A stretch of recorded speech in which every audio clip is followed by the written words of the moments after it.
Ancient beings with supernatural powers walking among humans. It sounds like science fiction, but the story of the Nephilim appears in some of humanity's oldest written records. And what these texts tell us about our ancestors' deepest fears might surprise you. Well, that's fascinating. You're talking about those mysterious figures mentioned in Genesis, right? The ones described as offspring of divine beings and humans. That's exactly right. And here's what makes this so compelling. These beings appear in Genesis 6:4 almost casually, like dropping a bombshell in the middle of normal historical recording. The text describes them as mighty men of old, men of renown, but that barely scratches the surface of their significance. So what's the current scholarly thinking about who or what these beings actually were? Well, the interpretations generally fall into two camps. Some scholars argue they were literally supernatural beings, fallen angels who mated with humans. Others suggest they were powerful rulers or nobles who abused their authority. But here's the really interesting part.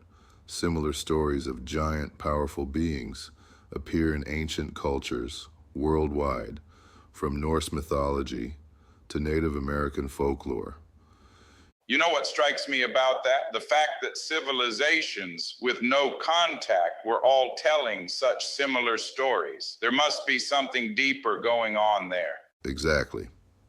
And get this, many of these stories share another fascinating element. These beings are often associated with bringing advanced knowledge or technology to humans. Some researchers suggest these might be ancient people's way of explaining contact with more advanced civilizations. Though I imagine mainstream academics probably have a different take on all this. Oh, for sure.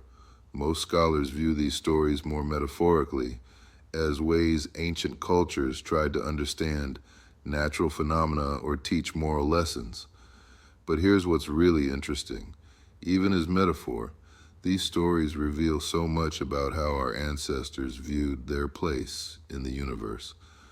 The way you put that makes me think about how we're still telling similar stories today, like our modern superhero narratives about powerful beings walking among us. That's such a crucial observation. It's like we're working with the same storytelling template thousands of years later. And consider this, the Nephilim story specifically deals with the consequences of crossing boundaries between the divine and human realms. Sound familiar to any modern debates? Well, now that you mention it, genetic engineering, artificial intelligence, pushing the limits of human capability. Exactly that. These ancient texts aren't just historical curiosities.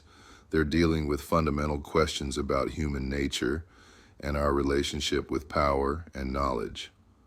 When we debate the ethics of genetic modification today, we're really wrestling with the same core concerns. So, in a way, these ancient stories might actually help us think through modern challenges. Let me take that even further.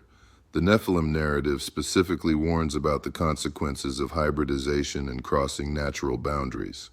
In the text, their existence leads directly to divine intervention through the flood, a complete reset of human civilization. Now think about current debates around human genetic enhancement or artificial general intelligence. That really puts things in perspective. These stories have survived because they touch on something fundamental about human experience and our eternal struggle with limits. And here's what I find most profound about all this. Whether you take the Nephilim story literally or metaphorically, it captures something essential about human nature, our endless fascination with transcending our limitations and our deep anxiety about the consequences of doing so. You know what's really striking to me? How these ancient texts seem to anticipate so many of our modern ethical dilemmas. Well, that's because they're dealing with questions that are fundamental to human existence. What are our limits? What happens when we try to transcend them? What's the price of forbidden knowledge? These questions were relevant thousands of years ago, and they're just as relevant today as we push the boundaries